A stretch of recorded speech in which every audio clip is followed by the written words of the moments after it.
сайн байцгаана уу? Конnichiwa. За ард хичээл оруулаагүй. Тэгээд энэ жилээс эхлээд идэвхтэйгээр хичээлүүдээ оруулаад явъя гэж бодож байгаа, бас төлөвлөж байгаа. За тэгээд энэ жилийнхаа хамгийн ихний хичээлийг оруулах гэж байна. За энэ удаа ямар хичээл оруулах вэ гэхээр Японы ихтэй сургуульд хэрэглэгдэх үгийн сангийн хичээлийг оруулъя гэж бодлоо. За тэгээд Япон хэлний сурах хүчгэн дээр бас энэ Гоидо гэдэг ном байгаа. За энэ нь болохоор Японы ихтэй сургуульд хэрэглэгддэг үгийн сангийг ингээд нэгтгэсэн сурах хүч байгаа. Тэгээд энэ дээр гарч байгаа ханзыг за ялангуяа ихтэй сургуулийн лекц, семинар дээр төлхөө хэрэглэгдэж байгаа ханзыг ингээд нэгтгэсэн учраас одоо Японы ихтэй сургуульд элсэх хүсэлтэй хүүхдүүдэд маш их хэрэг болох хичээл болох байхаа гэж миний хувьд бодож байна. За тэгээд энэ Гоидон гэдэг маань нэг ном дээр болохоор 600 үгийг ингээд тайлбарсан байгаа.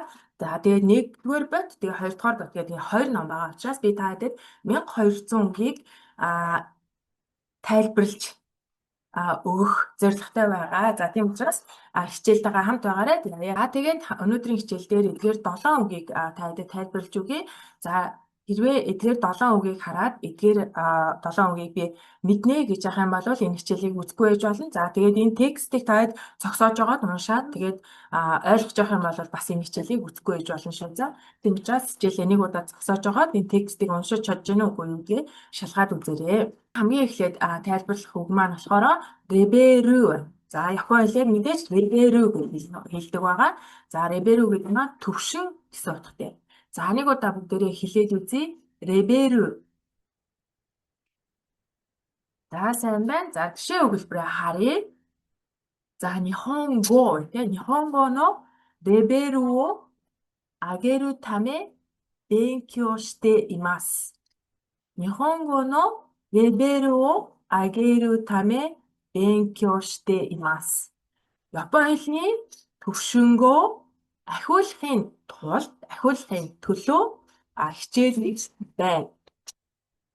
За жишээ өгүүлбэрээ дагаад хэлээд үзье шүү. За хүн өөрөөсөө ингээд хэлжээж яах нь хэлний төвшин ахина гэдгийг би бас өмнөх хичээлүүдээр байнга хэлжсэн. Тийм учраас дагаж хэлээрэй гэж байнга хэлдэг байгаа шүү.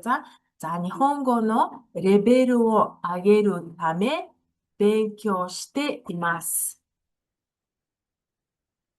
За сайн байна. Дараагийнх нь үг болохоор за энэ болохоор сэцэмэ гэдэг юм. За тэгээд сэцэмэ гэдэг маань тайлбар. За сэцэмэ сөрү болохоор үйл үг болоод тайлбарлах болох нь. За нэг удаа хэлээд үзье. Сэцэмэ. Сэцэмэ сөрү. За сайн байна. Та хэд бас дэвтэр дээрээ бичээд авна шүү. За жишээ өгүүлбэр нэг удаа уншаад үзье. Нихонго но бунпо о сэцэмэ шимасу. За Япон хэлний дүрмийг тайлбарлана. За бунпо гэж аашаа. Энд по гэдэг нь жоохон бүдгэх харагдаж байгаа шүү тийм. Бунпо дүрм гэсэн утгатай.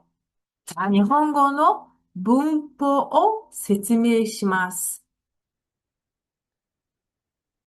За сайн байна. За сэцэмэ гэдэг маань тайлбар. За сэцэмэ сэрү, сэцэмэ шимасу гэдэг нь тайлбарлах гэсэн утгатай байна. За дараагийнх нь болохоор чикара гэдэг ханз байна. За чикара гэдэг маань хүч чадал. За өөр ханзтай нийлэхээр рёку гэсэн дуудлагаар дуудагдах нь рёку. За рёку гэдэг нь болохоор за чадвар.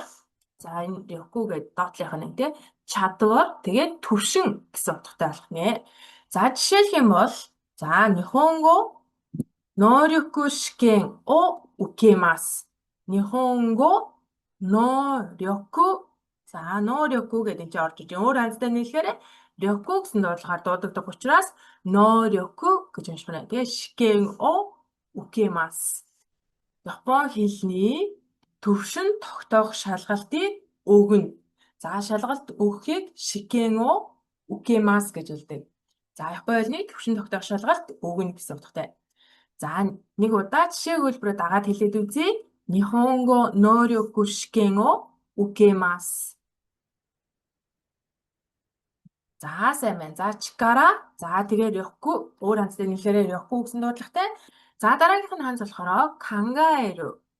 Кангаэру гэдэг нь болохоор тунгаан бодох гэсэн утгатай. Кангаэру. За та дэвтэр дээрээ бас сайн бичээд авна шүү. За кангаэру гэдэг нь бодох, за тунгаах, за тунгаан бодох гэсэн утгатай. За жишээлх юм бол 요구 강가에마쇼 гэж маш их хэрэглэгддэг. 요구 강가에마쇼 гэхээр сайн бодцгоё. За эсвэл 강가에테 кудасай.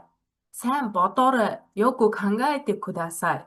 сайн бодоорой гэсэн утгатай байна. За 요구 강가에마쇼 хэлээд үзье. 요구 강가에마쇼. За сайн байна. За 5 дахь хаанз болохоор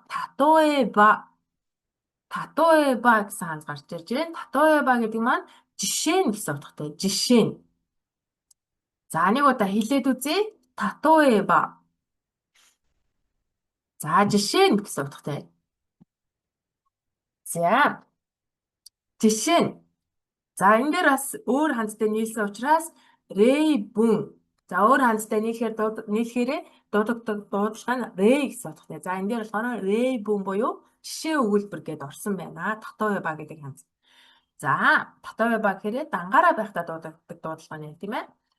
За жишээ өгүүлбэрээ нэг удаа уншаад үзье. Ваташи ва нихон рёрига суки desu.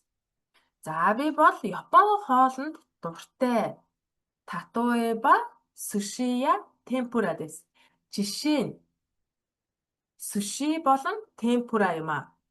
За Япон хоолнд дуртай. Тэгээ ямар хоол вэ гэдгээ жишээ болгож хэлж байна тийм ээ. Жишээ нь суши темпура гэсэн мэн. За жишээ өгүүлбэр нэг удаа уншаад үзье. Дагаад хэлээрэй. Ваташи ва нихон рёрига суки desu. Татоэба суши я темпура desu. За сайн байна. Дараагийн ханзаа харъя. Дараагийн ханз нь кураберу. За кураберу гэдэг нь болохоор харьцуулах гэсэн утгатай. Харьцуулах. За жишээл рейбун байна тий. Рейбун. Басу то такси о кураберу то басу но хога ясui. За басу то такси о кураберу то басу но хога ясui desu. За кураберу гэдэг нь болохоор харьцуулах гэсэн утгатай. За жишээлх юм бол автобус, такси хоёрыг харьцуулбал за үйл үг яраас тоо залгуул тэгвэл ингүүл гэсэн утгатай. Тэгээ баасуногууга ясуй дэс. Автобус нь хямдхан юм аа гэсэн мэ. За жишээ хэлбэрээ дагаад хэлээд үзье. Басу то такси о кураберу то баасуногууга ясуй дэс. За сайн байна. Кураберу гэдэг нь болохоор харьцуулах гэсэн утгатай байна.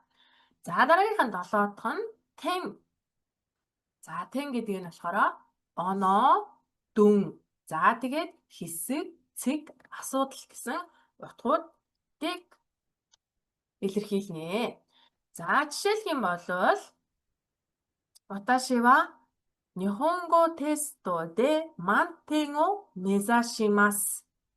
За мантен гэдэг нь болохоор бүтэн оноо гэсэн утгатай. За бүтэн оноо гэхээр яг нь дээд оноо гэсэн утга байна тийм ээ. За би Ваташи ва нихонго тесто де Япон хэлний шалгалтанда за дээд оноо авахыг зорж байна. Мезашимасу гэдэг нь зорих гэсэн утгатай. За нэг удаа жишээ хэлбэрээ дагаад хэлээд үзье. Ваташи ва нихонго тесто де мантен о мезашимасу. За сайн байна. За дахиад нөө асуудал гэдгээрээ жишээлх юм бол вакариникуй тенга ареба киите кудасай гэж хэлэх тохиолдол Японд их байдаг. За ойлгомжгүй хэсэг байвал асуугаарай. Вакариникуй тенга ареба киите кудасай. За та гэсэндээ яг энэ хичээлийн агуулгатай холбоотой асуух зүйл ярих юм бол вакариникуй тенга ареба коммент шите кудасай. За ойлгомжгүй зүйл ярих юм бол за коммент үлдээгээрэй. За тэн гэдэг нь юм утгатай байна. За сая хэдүүлээ үдсэн үгийн санга ашиглаад энэ текстийнхаа утгыг гаргаад үзье. За эхний өгүүлбэр нь болохоор Нихонго но левел га агару то за Япон хэлний төвшин нэмэгдвэл сэцмэ за тайлбар байсан тийм сэцмэ декиру кото мо фуэру. За сэцмэ декиру кото мо фуэру. За Япон хэлний төвшин архихаар тайлбарлах зүйлч гэсэн нэмэгдэнэ. За, 日本語のレベルが上がると説明できることも増える。だが、ギフチ。本当に日本語の、за дангараа болохоор чикара тийм ээ. 日本語の力があるというのは、гэвч本当にүнэхээр Япон хэлний чадвартайあるгэрээ чадвартай болох нь.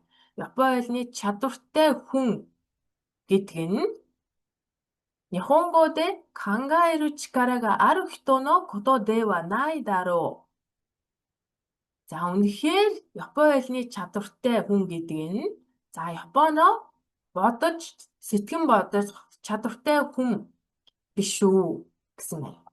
だが、本当に日本語の力がある人というのは、日本語で考える力がある人のことではないだろう。例えば、じゃあжишээ нь, 2つのものを比べて、хоёр зүйлийг харьцуулаад, いい点と良くない点をわかりやすく言うことは、よく考えることができなければ難しい. За, хоёр зүйлийг харьцуулаад сайн тал, муу тал, いい点と良くない点をわかりやすく言うことは、за, сайн тал, муу талыг ойлгомжтойгоор хэлэх нь, за, сайн бодож чадахгүй бол хэцүү гэсэн байна. За, тэгээд 考える力があればбодож, тунгаан бодох чадвартай байна гэдэг маань 説明力гэж болох нь. 説明力も伸びていくはずだ. За, сэтгэн бодох чадвартай байна гэдэг нь тайлбарлах чадвар ч гэсэн байна гэсэн үг. За, гэсэн утгатай текст байна. За, нэг удаа Японоор та уншаад үзээрэй. За, зогсоож байгаа. За, тэгээ би бас дахиад нэг удаа та хэдэд удаан Японоор нь уншаад өгье. 日本語のレベルが上がると説明できることも増える。だが、本当に日本語の力がある人というのは、日本語で考える力がある人のことではないだろう。例えば、2つのものを比べて、いい点と良くない点をわかりやすく言うことは、よく考えることができなければ難しい. 考える力があれば、説明力も伸びていくはずだ. За, өнөөдрийнхөө хичээлийг ингээд өндөрлөе гэж бодож байна. Тэгээ өнөөдрийн хичээл дээр хэдүүлээ 레벨, 説明, за, чикара, 力, 考える, 例えば, 比べる, 点. За, 7, за, шинэ үг үзлээ. Тэгээ дараагийн хичээлийг тун утгагүй оруулна. Тэгээ дараагийн хичээлтэйгээ бас хамт байгаарай. Sayonara.